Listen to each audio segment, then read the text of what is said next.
Have you ever heard of Grigori Rasputin? Well, he's actually a man that some believed could heal. Others believed that he was dangerous. But somehow, he ended up inside the world of the Romanov family, a family that ruled for over 300 years, until everything around them started to fall apart. And by the time anyone could fix it, it was too late.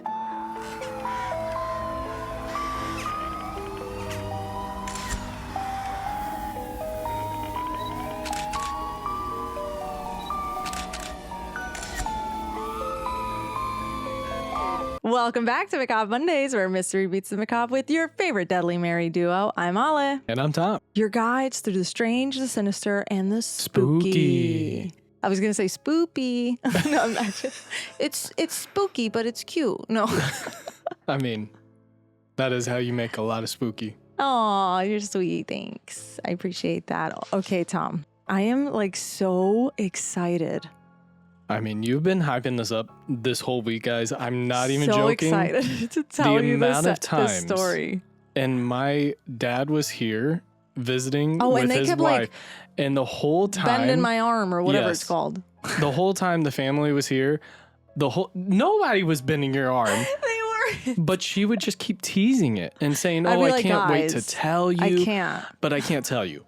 I can't wait to tell you, but I can't tell you. I'd be like, please stop bending my arm, okay? I can't tell you guys. Just wait till the episode's out. Nobody at all was bending her arm. No one's asking. And randomly I'd be like, I get it. I get that we want to know, but I just can't. Okay, so you're just going to have to wait. I'm so excited. Okay, where do you think we're going today? I think I need a globe. Do we happen to have a globe? Guys? Oh my God. Okay. Good news is that we finally have a globe. Dun, dun, dun. All right, let's see. What I'm going to do is move this. Check it out, guys. Okay, we got a globe. All right. Wait, shout out to your dad, my father-in-law, my Dill, and Val. Thank you, guys. So we've got a globe. Okay, guys. Oh, obviously for the listeners that you can't see, beautiful globe. It's round. It is. Nothing crazy. Now. All right, so where do you think we're going? Are we in the United States or another country? No, we're in another country. Europe? Or are we near Europe? Oh, shoot. Thank God we have the globe. Are we going... Okay, we're somewhere around here. Are we going to Mongolia? We are not going to Mongolia. All right, fine. Are we going to Kazakhstan? No. Oh. Russia? Yeah! We're going to Russia Nice. today, everybody. Thank you, trusty handy dandy globe. We should name it. Globy. No, that's so I'm just going back to how I basic. used to name things as a kid. You just added an that's EY. so basic. That's so basic. You got a stuffed animal of a bunny rabbit, and it was Bunny. Yeah, but that's so basic. We got to get creative. Okay, we got to get All right, creative. You're right. We are going to Russia. Okay. I don't know if you know anything about this topic. Oh, I thought you were going to say Russia. I was going to say vodka. No. So I don't know if you know. Oh, I didn't even finish the sentence. Oh my goodness. Yeah. I know. I'm I cut you off. Yeah. I don't even know if you know anything about this topic. So I'm going to see if you can guess based off of this song that I'm humming. Okay.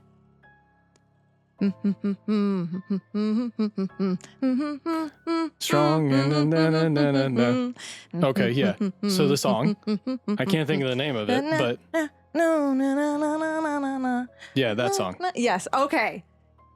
The Rasputin song. Yeah. Okay. Do you know about Rasputin? Do you know anything about? I Do just you know even the know? song. You just know the song? I just know the song. Oh my God. Oh my God. My heart. I'm so Oh, excited man. because you are, Am I in for a treat? Yes. I'm so jealous of you because right now you're going to experience this story for the first time ever. And when I first was experiencing it for the first time ever, this is like a Roman Empire for a lot of people. Okay. I'm not joking. This is a lot. I never got on that craze, but I kind of want to.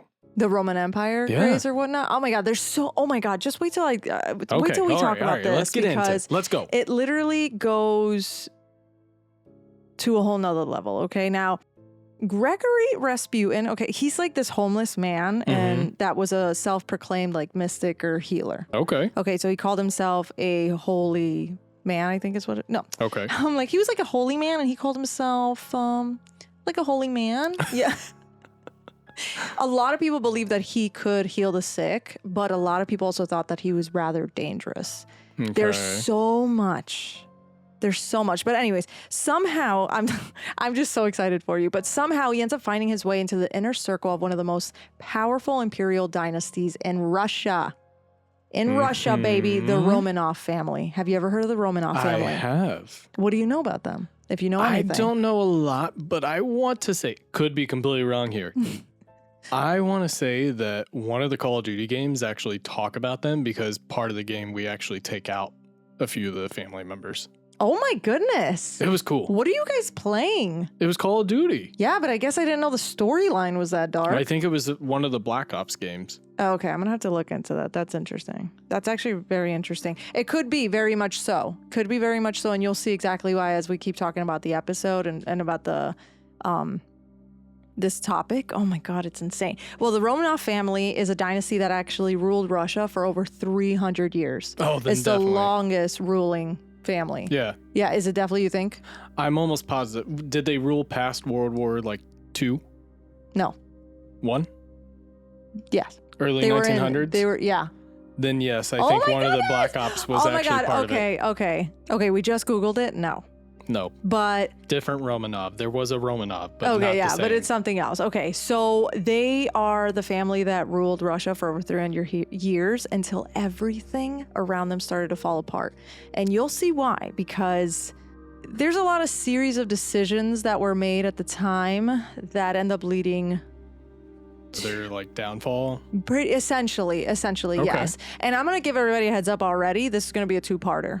Ooh. I know this is going to be a two-parter because first off, the reason why I was even going down this rabbit hole, I originally learned about Rasputin and I was like, oh yeah, who is he? You know, I knew the song. That's all I knew. Rasputin. Yeah, Rasputin.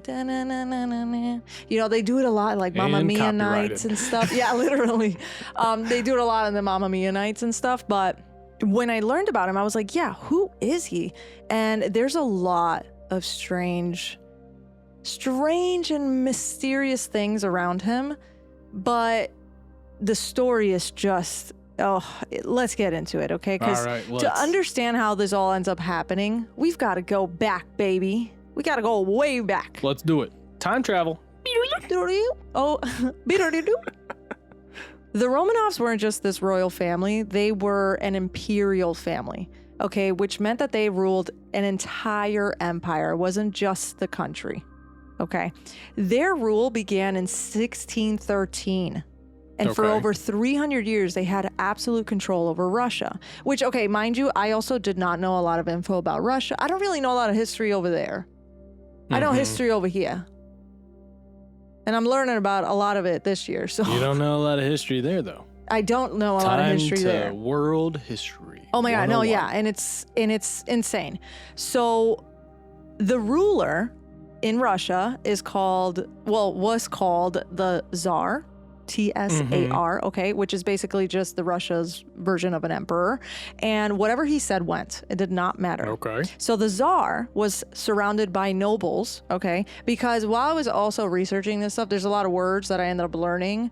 And I don't really know much about like kingdom and dynasties and royal families and certain, like, you know, you call them nobles, you call them an emperor or a czar, you know, the king, the queen or whatever, right? I'm not really up to date with this. I was learning a lot and we're all going to learn together. And if you guys do know, thank God. Okay. So the Tsar is surrounded by nobles, which are just pretty much wealthy, powerful families who make up the upper class. And some of the men served as advisors, government officials, it could be military leaders, right? But at the end of the day, the final decision always came down to the Tsar. By the time we get into the late 1800s, the ruler is Nicholas II. He actually became Tsar in 1894 after his father died unexpectedly. Nicholas wasn't really prepared for this role from what I was reading. He was really quiet. He was deeply religious, and he believed that it was a God-given duty to rule, okay? But he struggled with making strong decisions and handling pressure. From what I was reading, he was pretty shy. He was kind of like to himself, which when you think of a ruler or a leader, don't really think that exactly. And so he also was holding the titles of King of Poland and Grand Duke of Finland. Okay. Which that's another thing that I was learning too about these royal families is that when I was looking at the family tree, a lot of them kind of, dating each other's cousins and Oh, damn. marrying each other's and having babies with one another's, to an extent, obviously, right? Not like sister, brother, but it was like first But cousins. close enough. Close, yes.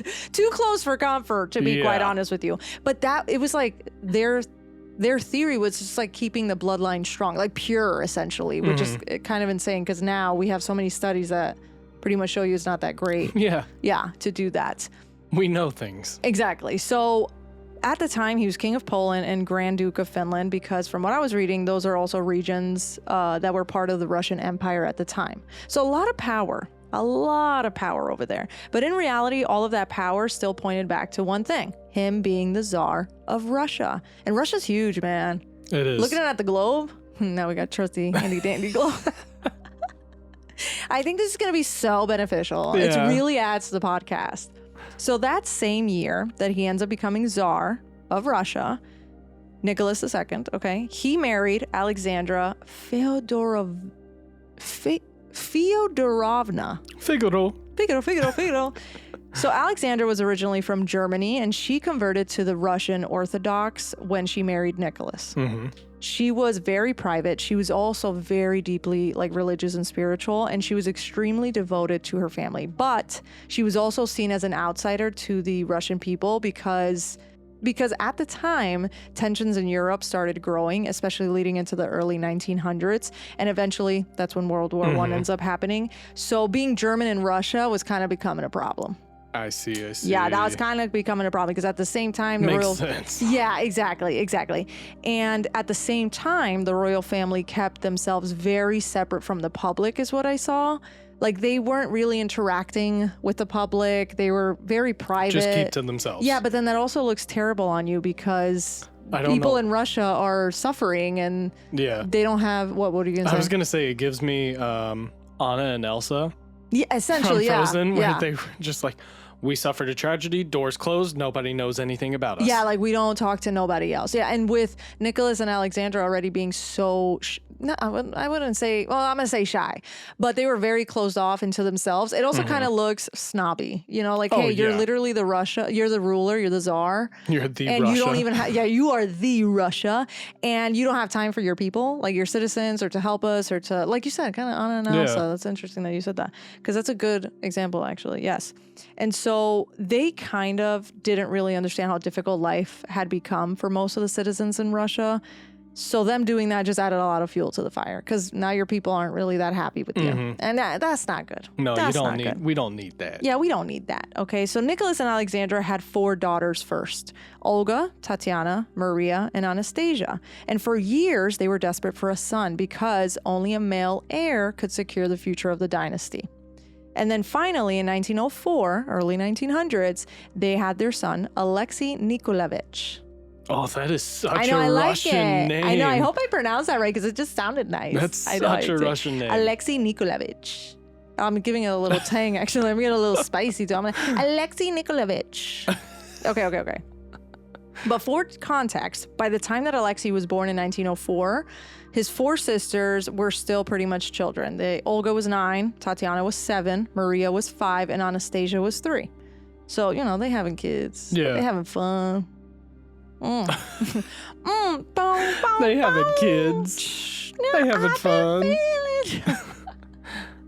So when Alexei was born, this should have been a big moment of relief. But unfortunately, almost immediately, it turned into something else because Alexei was actually diagnosed with a condition called hemophilia. Well, of course. Have you ever heard of hemophilia? I've heard of it. Okay, which is a rare and usually inherited bleeding disorder where the blood just cannot clot properly. So even a small injury could very much cause a very, very like we're talking serious, even paper cut, guys. Yeah, like no joke. He could bleed out from the paper cut. From the paper cut, exactly. And at the time, there was no real cure. No real cure at all. So the family decided to keep this a secret because they thought, well, if the people know that the heir of the throne was fragile, it's going to make the monarchy look weak. Okay, it's I already giving. see where this is getting ready to go. It's giving. What's the president? What's that president we had that had polio? Oh, I don't actually know about this or remember. You didn't know that? I know we had a president that had polio, but I don't remember who, how long ago. Yeah, give me a second. Hold on. All right, hold on, because I'm going to turn the AC down anyways. Okay, the president. It was Franklin D. Roosevelt. Oh, yeah. Yes, the FDR? 30s. Yeah, FDR. FDR. My man, FDR. FDR. Well, shit. That's what I'm saying. So the 32nd U.S. president, okay, because I'm reading that right now. I know, cute. He had polio, but did you know that it actually resulted in permanent paralysis in his waist down? So to the American public, he would never be seen sitting because it would appear weak, and you don't want, again, That's same crazy. thought process. I can't believe you didn't know that. No, and that was only 15 presidents ago. My guy, don't blow my mind like that. Don't ever blow my mind like that. Don't do that. So they would actually FDR, they would actually help him stand up essentially with support or whatnot. So then he would be standing and he wasn't sitting. Wow. Yes, but he That's really was. interesting. Yeah, he really did have paralysis. Look at him. This is him in a wheelchair. Actually, I don't know why, but now I feel that I remember recently seeing on History Channel. Something about him. I think it was on American Pawn Stars. That's what it is. Okay. I want to say Pawn Stars. Somebody has his wheelchair. No way. I think so. That's cool. That's interesting. I wonder how much it cost. I don't know. I bet Ripley's Believe It or Not has it somewhere. Probably. Yeah, probably. Oh, no. Now I got to message some people. You got FDR's wheelchair? Imagine. What we got? They're like, yeah, it's in one of the halls. You guys walked past it. No way. Is that who tapped on my shoulder? Guys, so I used to work at Ripley's Believe It or Not, in their design department, and we went recently to the headquarters and the warehouse, and they have literally the archives, everything down to the nines, everything that they own, they have it there. We go into one of the rooms that has a lot of the oddities in there. So we're talking some really weird, creepy stuff from way back when, the shrunken heads, all the way up to the Stanley Cup that got burnt in that truck, in that car, in that TikTok video of that lady. And so when we were leaving from that room, somebody tapped on my shoulder, and I thought it was you. No. And it wasn't. I was in a history aisle. He was somewhere else. And I was like, hey, did you just tap my shoulder? And he was like, no. And I'm like, oh, no. There's something in here trying to tell me something. There's something trying to tell me something. Okay, so the family, they decided to keep it a secret because they thought, well, this is not going to look good. Nope. So now you have the royal family already disconnected with their people. And now they're also keeping this life-threatening secret, if you could say. Okay, while the country around them is starting to break. Okay, poverty gets real bad here. People can barely freaking eat. Okay, they were struggling in the early 1900s. They were struggling so bad that most of the people that lived in Russia were poor. Workers were overworked and underpaid, and there was a growing frustration with the government, rightfully so. And in 1905, that frustration actually boiled over because on January 22nd of 1905, thousands of unarmed civilians marched to the Winter Palace in St. Petersburg for a peaceful protest, hoping to ask the Tsar Nicholas, for help, better work conditions, fair wages, and just some type of representation for the people because there was none. Nicholas wasn't even there that day, but instead, the soldiers opened fire. Oh. Yes. Oh. They opened fire. Hundreds of people were killed and thousands were injured. And this day, this was a day that I saw that they called Bloody Sunday or Red Sunday. So. Yes. Is that in Call of Duty? No. Oh, okay. No. Okay. I think you're getting confused because in Game of Thrones they had the red wedding. That's what I was gonna say. Yes. Okay, I was just thinking that next. Which excellent episode! Oh my gosh, awesome fight I've never scene. seen the show. We have to at least watch that episode. Okay. Because but I'm sorry. Questions already. Okay, what are your thoughts? Did Nicholas approve of them opening fire? I'm assuming not. But depending on your answer to that then leads me to, great, if he didn't, Now this is going to cause a lot of anger because people aren't going to realize it wasn't him giving commands, but who's in charge? Him. Now they hate him. So that's just where my head is. Where my head is thinking, spinning, and zoning in. So no, he did not order it. He didn't order it. It pretty much just happened within the soldiers and like the officials and whoever was in charge. So as you can imagine, like you were saying, that's going to cause a lot. Outrage. Yes, that's going to piss. That's like. Of course. You're already in terrible situation. Now, there's a bunch of us dead. Right. Now I'm all even because more they were pissed. Peacefully protesting. Yes. They're coming here just to be like, hey, we just want fair wages. We just want food. Also, who are you defending? No offense, but if your leader isn't even there. Terrible call. I know. Terrible call. All right, continue. Sorry. No, you're good.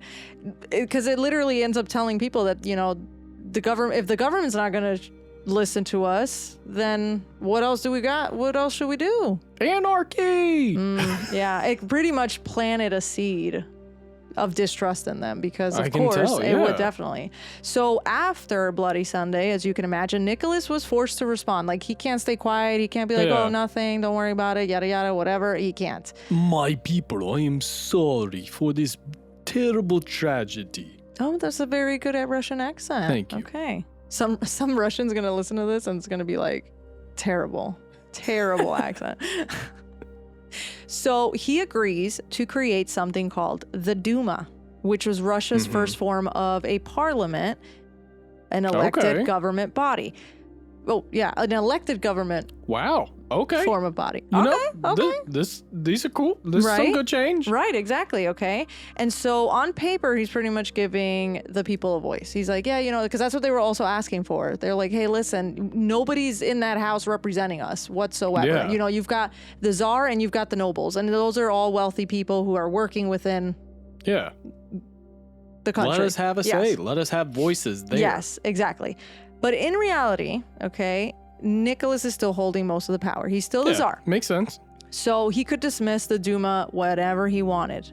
And very often he ignored whatever they had to say. Nicholas. Yes. So while it looks like he really did make a change for most of the people, nothing really was improving. He wasn't really listening to them anyways. So it's like everybody thought, yeah, we finally have a voice. Like, he listened, he let us in. And then he could be like, nah, I just don't want to. No, or, not really what I'm thinking. I'm thinking this instead. Yes. This doesn't sound good. Right. And that was in 1905. So things got worse. And in 1914, the Archduke Franz Ferdinand of Austria was, as you can imagine, I'm having a lot of fun reading. I can imagine. She loves impersonation. She also loves voices.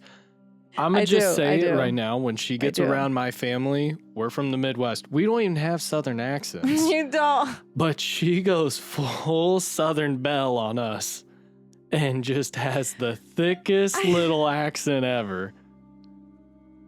So I can already imagine how fun researching Sugar this. Yeah.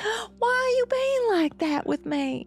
And none of us talk like that. Nobody. I know. It's so bad. Remember we looked it up and it was something like certain things influence like your accent or whatever if you're around. Some people are like that. I'm one of them. Yes. What can I you say? are.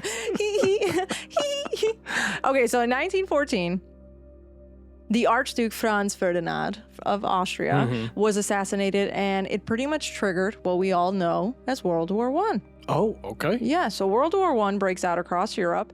When one conflict started, it pretty much quickly pulled in multiple nations to come into war. Everybody's, I'm going to take your back. No, I'm going to have your back. Well, no. Yeah. Fuck me, fuck you. It's like, all that. So Russia joins the war to support Serbia because they had close political and cultural ties with it.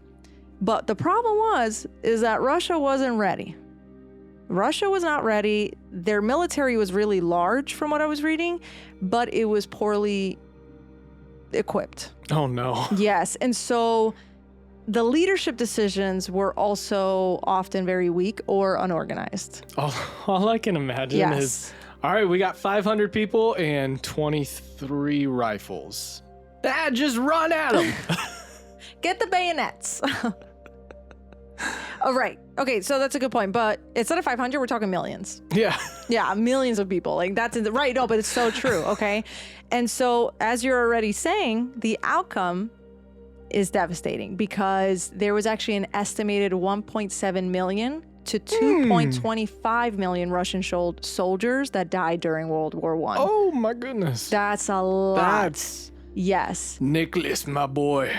I know. This is getting rough. This is getting rough. This is not looking good for your family. I know. When I was reading this, I was like, oh my God, this is so bad. This is like, what are we doing? Nah. And it's like, no, I'm not. I'm just letting you know right now. I'm giving you a heads up. It's like next, bus, club, God. plane, another club, bus. Like, it is no joke. Okay. You know, it's making it easy to foreshadow why there's a downfall coming at some point of this family. And it's crazy. I've never heard of their story at all, really. But again, like I said, I don't really know about world history over there. Yeah. I didn't really, but it was so fascinating. The story is crazy. And you guys feel free to deep dive some more. I did the best I could. That's why we got a 2-parter, because it is just a very fascinating story. It's also tragic, but I can't even describe. It's just the history behind it. There's so many layers, and like we just barely touched the surface, baby. It's interesting to me too, because I think about the education systems here in the U.S. and other countries and what they teach. And it really does make me wonder, are there Russian citizens that in school, this is one of their history like lessons, US you know, history where too, they learn about this tragedy and they learn about how it just continues on and about the Romanov or... Yes. Oh, yeah. No, this is but like also a huge... how it impacted Russia and all that. Well, because it seems like this is a major issue, not just for a small little area, but all of Russia. Exactly. No, 100%. And I'll talk a bit about that too, because that was my thought too. I was like, dude, how do the people in Russia feel? And I mean, as I was researching, they were devastating, obviously, during this. As we go, I'll touch upon that at the end because there's so much more, and you're going to also probably like, what? So, 1.7 million to 2.25 million Russian soldiers died during World War I, and I saw that roughly another 3.9 million soldiers were actually wounded, and nearly 4 million were held as POWs, prisoners of war. Yes. And back home, the people are already struggling to survive. They don't have any food. Prices are skyrocketing. They're not getting a fair wage. And all this is just pretty much growing some more chaos. It's just fueling the fire. And so the war didn't just strain the country. It actually pushed it closer to collapsing. So Russia stepping into the war made pretty much everything worse at the worst possible time. Like any other time, maybe, exactly. And so imagine that too. Like your country's already struggling. You've got no food. The government, essentially, the czar is not listening, doesn't really care, but doesn't seem like he cares about you. Not really listening. He creates a Duma, but nothing really comes from it. And then you've got millions of people dying. Oh my God, that's devastating. Okay. And then in 1915, Nicholas made a decision that would end up changing everything. He decides to leave the capital to personally lead the army in the front lines.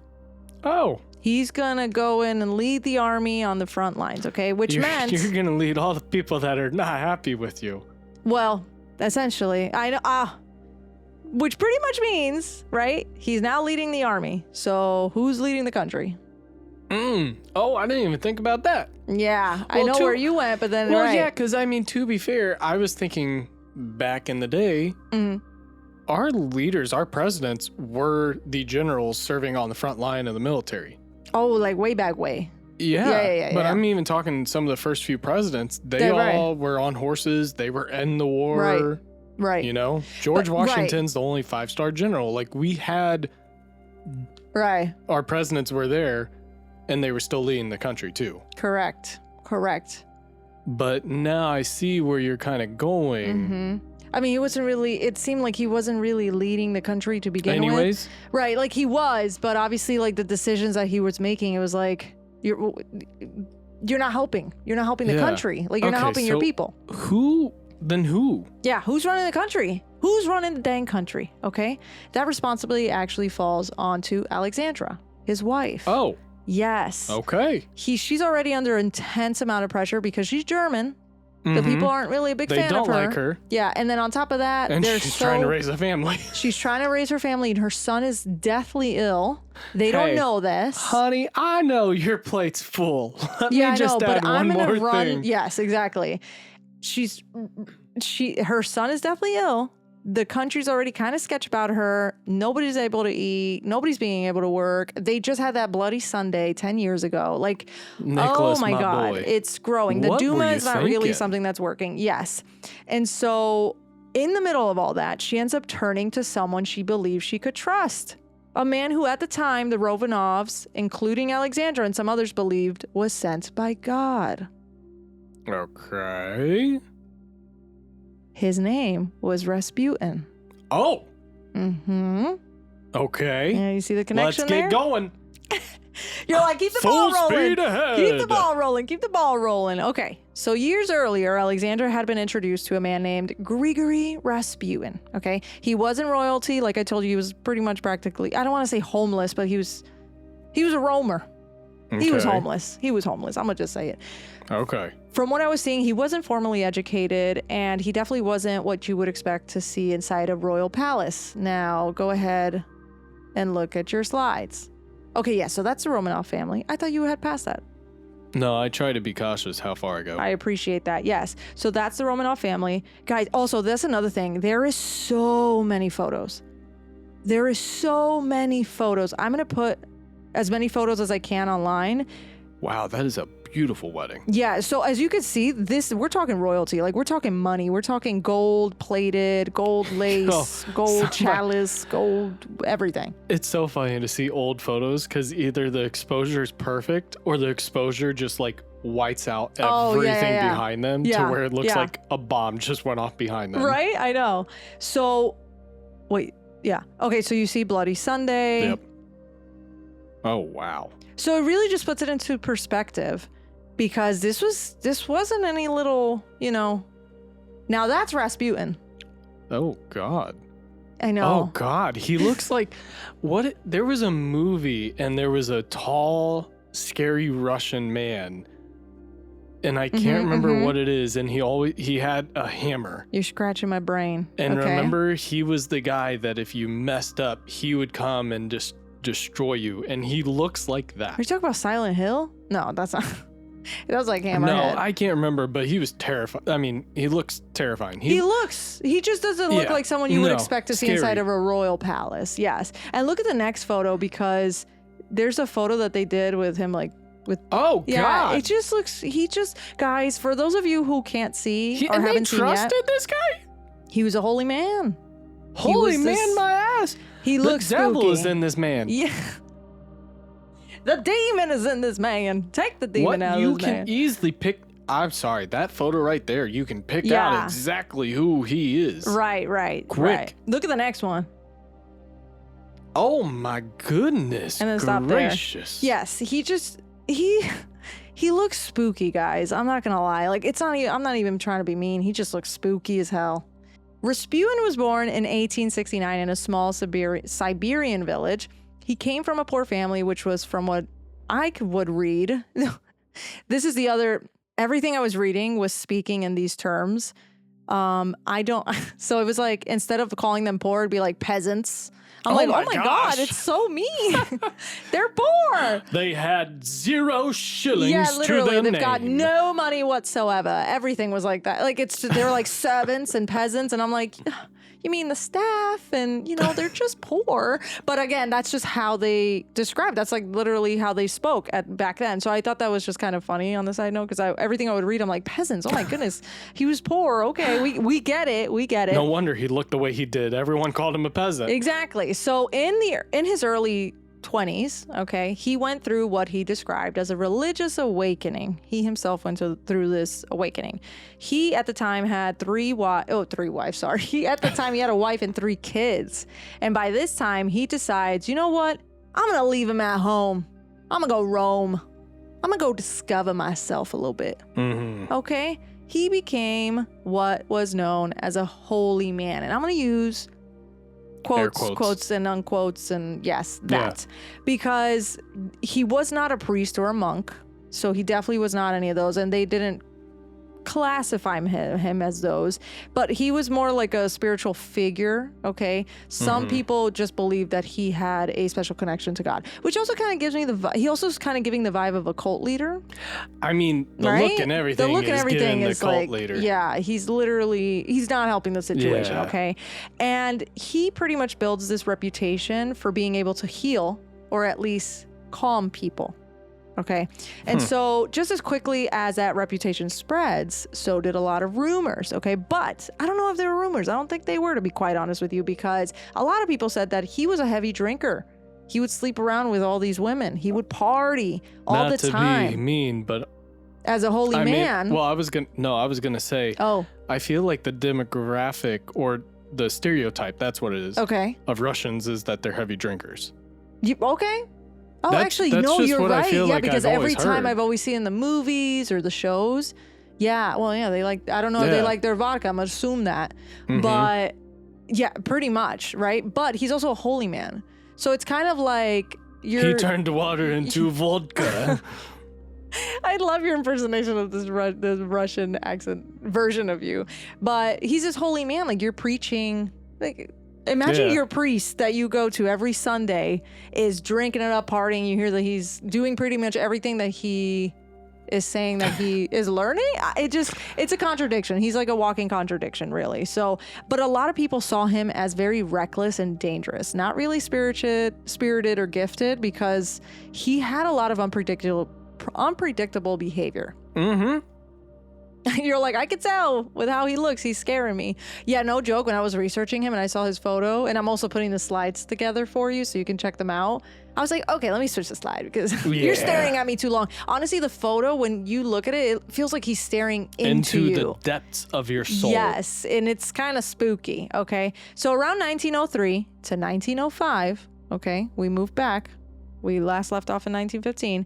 1903 to 1905, Rasputin arrives in St. Petersburg, Russia. Okay. At the time, the city's elite and wealthy were fascinated with spirituality and, mysticism. It was a huge thing. Okay. And also unconventional healing. Oh. So they were very interesting with that. They were fascinated with that. Okay. Which we have seen. I mean, probably not the same decade, but it was in the 1900s and the 1800s, I think, too, that back in the day, they were very interested in like spirits and the spiritual side of things. And it was all really much about the energies. People used to have the spirit social parties and they used to use the Ouija board and they used, all that. Okay. So somehow Rasputin ends up making his way into those circles of the nobles and the wealthy, so much so that he eventually ends up being introduced to Russia's royal family, the Romanovs. I mean, hey, you're creepy, but props to you for going from peasant to I'm rubbing elbows with the royal family. Exactly. And I'm also like, because a lot of people didn't believe that he was really a healer, and a lot of people did believe he was a healer. So we don't know. We're not sure. But I also feel like, damn, how'd you get your way in there? You must have had to heal people or calm people, or like they said you did, right? And at first, from what I was seeing, he was just another visitor when he shows up to meet the Romanovs, right? It's okay. Other than just he's a holy man and whatnot. Yeah. But that actually ends up changing when Alexei was born in 1905 and they find out that he's sick. Oh, no. Yep. The young Alexei, like we know, right, the heir suffers from hemophilia, these bleeding episodes. And when it happened, one of the episodes happens, there was very little that anyone could do. So they didn't really have a cure for it at the time, like I said. And doctors were trying different types of treatments that wouldn't always really help him. And so in some cases, he would actually be worse seeing a doctor than he was. Oh, no. But again, they didn't know anything at the time. But I agree what you're saying. Oh, no. And that's when Rasputin saw this opportunity and he steps in. During I have a theory. Because back in this time, another thing that they would do to cartelize people from surgeries was just get something really hot. And it's something that to this day soldiers will do if they absolutely need. Like they cauterize their wound. Yeah, so they'll it basically stops get the something bleeding. really hot, and then. So That's your theory? I'm foreshadowing. Okay, that's your theory. That's my theory. Tom's theory. Tom's theory. Continue. So during one of Alexei's episodes, Rasputin was called in to help. He didn't use medicine or perform any type of procedure or cauterize anything. Damn it. I know. He simply ended up speaking to Alexei, just speaking to him and praying over him, and told everyone to just stay calm and let him rest. And somehow Alexei improves. Okay. His bleeding actually slowed down. His condition actually stabilized. And for Alexandra, that's everything. She's a mom. She wants her kid to be okay. She doesn't care what's going on because she's like, hey, listen, the doctors can't help, but this holy man can.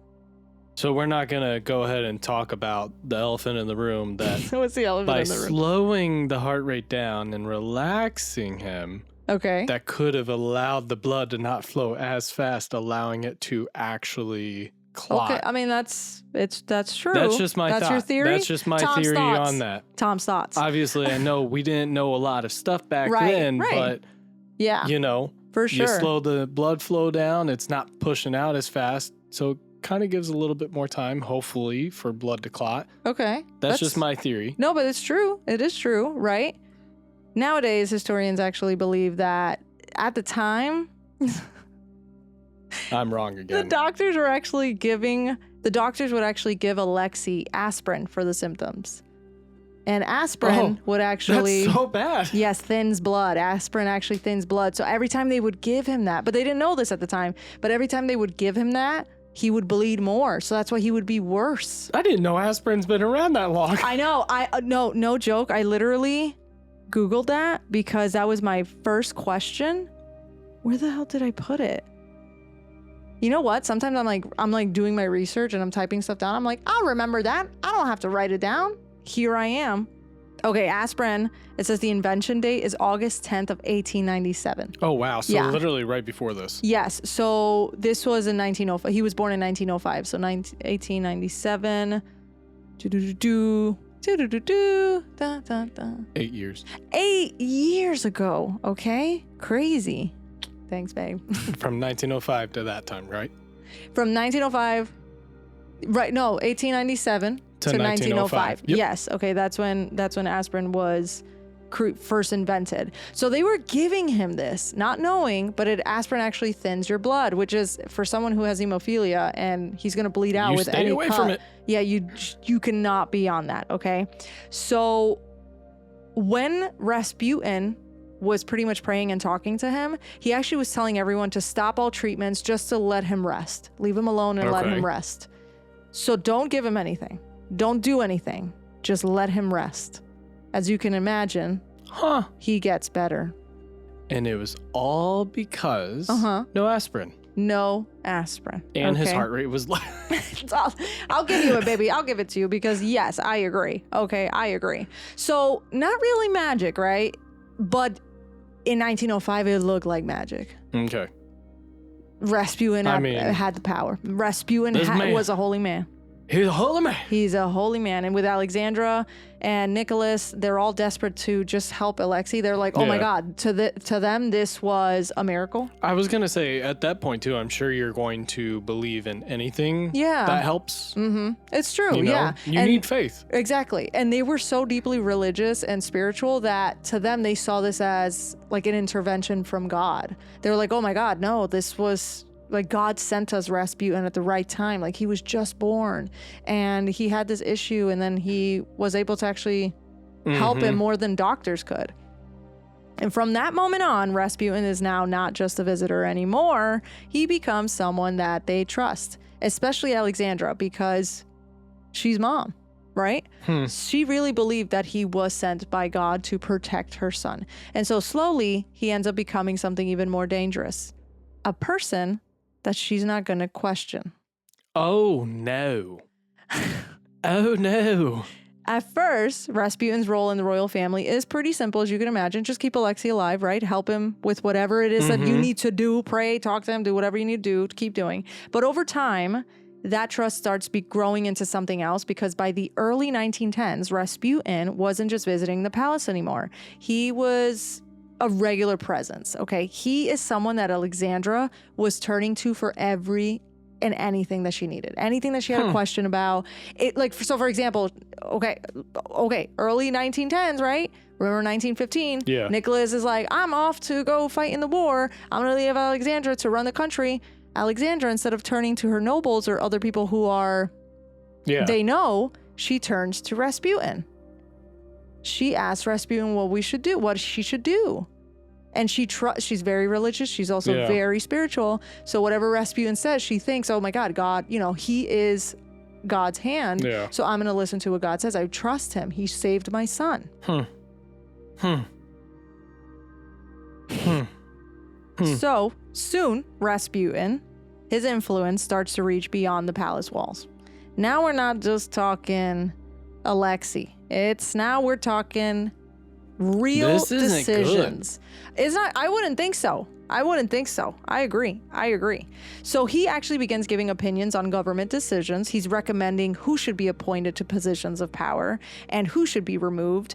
And in many cases, from what I saw, Alexandra would listen. And also from what I saw, he was appointing people that wouldn't really go against him either. So kind of interesting. It's making me think of the movie The Dictator. Oh, with Borat? Well, not Borat, but yeah. But yeah. Yeah. And where he just would look at people and just go, oh, yeah. None of them got actually killed because everyone didn't love him, but they would just all end up in the U.S. doing their own thing, working normal jobs and stuff. No, I know. I remember that you did that. And that movie is so funny, guys. If you guys haven't seen The Dictator, it's so funny. It's like dummy funny, but it's so funny. It's so funny. Yeah, that he would be like...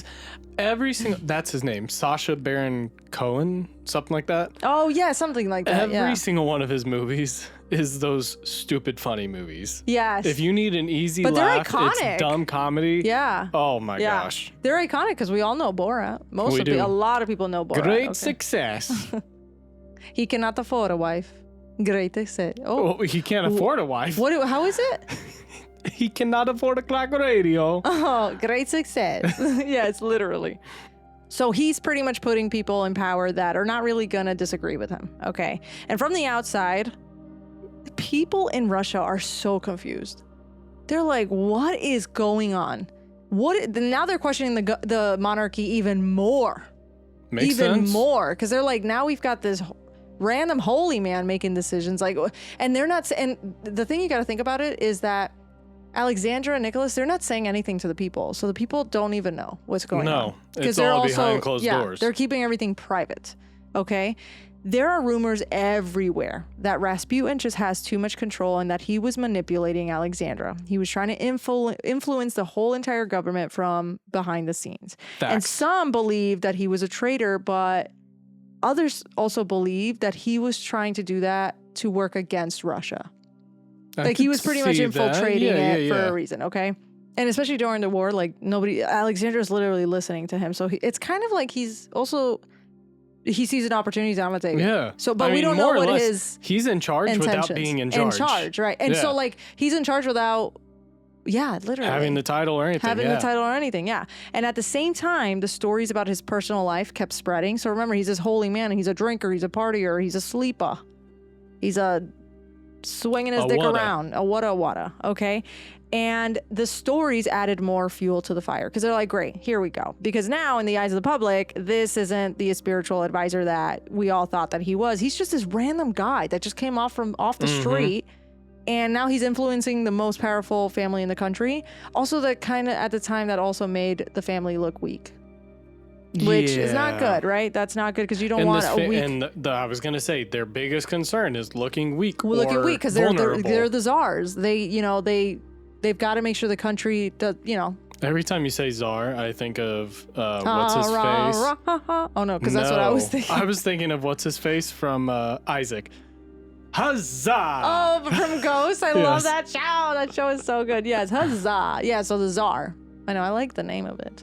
So whenever the nobles and the inner circle were, at the time, by this moment, the inner circle is pretty much concerned. And they're telling Nicholas about this. Okay, they're like, Nicholas, you need to come back. Something's going on. Come home. We need you. Even people close to the royal family, like people apart, like extension of the family or whatnot of the royal family, they were questioning what was happening. But Alexandra refused to believe any of it. She defended Rasputin over and over again. Like she did not care. No. She didn't. Yeah, because in her mind, he was the only one that she could trust because he saved her son. Mm-hmm. He's a holy man. Okay, and so that's how deeply religious he is. Okay, because like it is ingrained in her. Okay, so by this time, the people inside the monarchy, okay, they're starting to talk about removing Rasputin.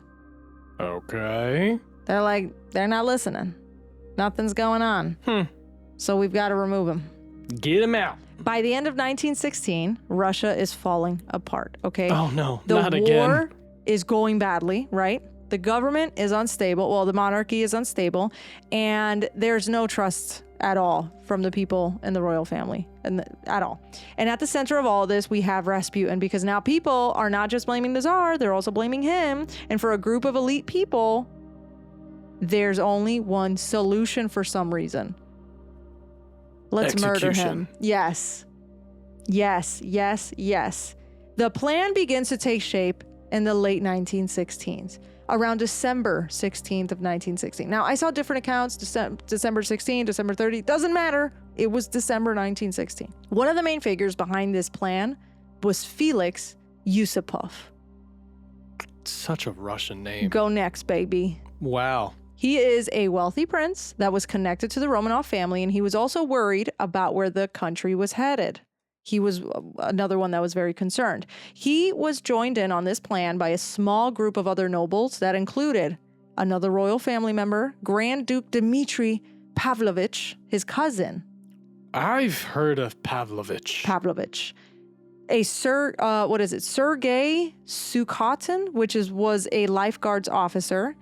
Vladimir Perishkovich, a member of the state of Duma. Okay. I don't think I've actually ever heard of any of these people. Probably I think not. everyone just has almost the same last name. It always ends in itch. Something like that. Yeah, something like that. Yeah, but that Sergei Sukhatin, that was different. Well, that was different. No, I know. No, okay, so we've got his first cousin, literally, his first cousin from the royal family. Sergei Sukhatin, the lifeguards officer, and Vladimir, who is a member of the state of Duma. Okay. And there are others that I saw that believed like Rasputin just needed to go. They also, from what I saw, they had a physician that was tasked with preparing poison. Oh. So they also had a doctor. Yes. So there's a lot of people in on it. And this is a secret because Nicholas and Alexandra don't know what's going on. So Obviously. They're taking it upon themselves to decide to murder Rasputin. Their thoughts is that if Rasputin is influencing Alexandra and Alexandra is influencing Nicholas, then we must murder Rasputin to stop the chain reaction. That was their thought process.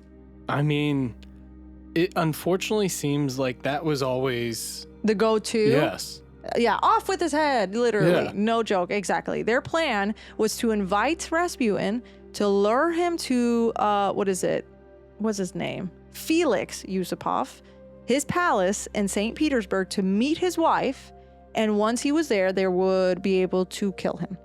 The initial plan is to poison his food so that it wouldn't look too suspicious, right? They're like, all right, he'll just like pass out from a heart attack or something, or he'll die quietly, pretty much. So he was led down into a basement room where they ended up offering him foods like sweet cakes and wine, and they secretly laced it with potassium cyanide. Oh. Yes. And as he kept eating and drinking, which by the way, I forgot where I read it, could be right, could be wrong, not sure, but they had laced this food with mad potassium cyanide. Oh. Yeah, like they wanted to, they weren't going, they're not going to be like, a couple drops here, a couple drops there. It reminds me, I don't know if you've seen the clip. It was very viral. It was when when Putin and Kim Jong-un met and they went to do a toast, but both of them looked at their cups and then kept looking back at each other. Yes. And the caption was, when you forget which one you poisoned. And they both were just, and then they both just awkwardly set their cup down and didn't even touch it. Literally. So I remember, I forgot where I read it, but I remember they said something like they either, they laced it with enough to like put down a horse or something. Oh I don't know. gosh. That could be me. Maybe there was so much research I did, so I could have read something. Spicy. That's all I can think of. Is just take the first bite and you're like, well, I don't want to make them feel bad, but this food tastes awful. Okay, so they feed him all this food that's laced, okay? And he keeps eating and drinking, chowing down. But they end up noticing that nothing was happening. He wasn't having any symptoms. Maybe he is a son of God. Oh, interesting. Interesting that you say that. Okay. The plan was not working. Okay, so since nothing's happening, Felix is like, you know what? Screw it. Shoots him in the chest instead. Oh! Yeah, shoots him in the chest, and he collapses and dies. Literally. They tranquilize him, which also, by the way, I was reading that since he was in the basement, they actually were pretending to have a gathering upstairs, so it looked like there was a party and there was people and whatnot. I don't know. But I guess they were doing that so it didn't look sus or whatnot, that they're bringing him to this basement or whatever. But Felix goes ahead, shoots him in the chest, and he collapses and dies. Or so they think. A what? He gets up. He gets up. They tried beating on him from what I read, but Rasputin ends up making his way out into the courtyard. They end up shooting him there a few more times.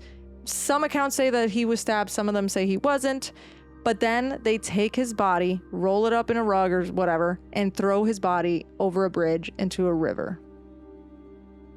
I'm waiting for you to say, and he was still alive. Well, there are stories that he actually gets up from the river, okay? That he was still alive by the time they took him to the river, and they actually drown him in the river, and he was pretty much left for dead in the river. But there is... there's a lot of contradictory. This Some is of them why are like, Russians are terrifying in every film. That's true. Because somehow you hear stories of this. Yeah, right. They killed him 4 times, literally. Yes. So it really just depends. Some of them I saw that he was drowned. Some of them I saw that he did just die from the shot or the second shot or the third shot or whatnot. But regardless, he is dead. Okay, they murdered him. In one of the articles that I read, because they end up doing an autopsy on him or whatnot, and it pretty much said that he was killed by like a close range gunshot to the head. But I who knows? Regardless, he's dead. Regardless, he's dead. Okay. Either way, nice job, Felix. Yeah. Either way, Felix ends up moving on with the plan, and that is today's episode for our part 1 of the Romanov and the Rasputin episode. Yes. You'll have to come back next Monday for part 2. You know what this reminds me of? What? Is the most traumatizing game... Which one? Story chapter that I ever played in my life. And it was from Call of Duty 2, I think. Modern Warfare 2. It's a mission that was banned after they released the game called No like Russia. In real... What was it? Called No Russian. Oh. It's... If you know about it, you know about it. If you don't... You can look it up, but it basically, I'm just saying, there was no reason that any kid under 17, which the game was rated M, no reason any kid under 17 should have been playing that mission. We shouldn't have been playing that. No, it was literally so rated bad. M. It was so bad. Damn, that's crazy. I didn't know that. That's interesting. Yeah. Wow, that's crazy. But because don't hate me. Oh, sorry, no. No, I was going to say, because all you sees, the elevator doors open, and then it went to story mode or like a cutscene. Yeah, cutscene. And then it comes back. And it was like, oh shit, what's getting ready to happen? Is this like people bought the game? Oh yeah, like I even had the game. I played it. Oh, you have it? I don't have it, but you can still. They banned it. In other words, it was they just stopped making in it. Some countries and. Oh, okay. Oh, what? I'm sorry. I misunderstood want to say it was like as banned, but I can't remember fully. But okay, I just remember crazy. There was a lot of controversy around it. Wow, that's crazy. Yeah. I'm gonna have to look that up. Well, now this episode's ending. I know. I'll show you real quick. Yeah, that's true. Well, anyways, don't hate me, guys. I'm so sorry, but that's the end of our part 1 of the Romanov and Rasputin episode. Okay, there is so many layers and so much more to uncover. We ended with a dead guy. How are we supposed to just wait? I know. I'm sorry. Well, do you want to hear the rest, Tom? Or the listeners have to wait for next week, but you can listen to the rest. I can continue telling you the story. Yeah, let's go ahead. Suckers! Tom's like, this is what you guys get for scaring me all the time.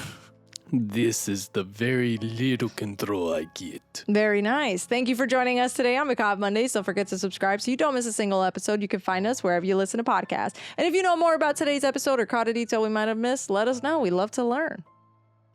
And if you have a story that's strange, God. sinister, if you have a story that's strange, sinister, or downright spooky, does not matter how small it may be, please send it our way. Yes. You can email us at macabremondayspodcast@gmail.com or head over to the website macabremondays.com and submit your story.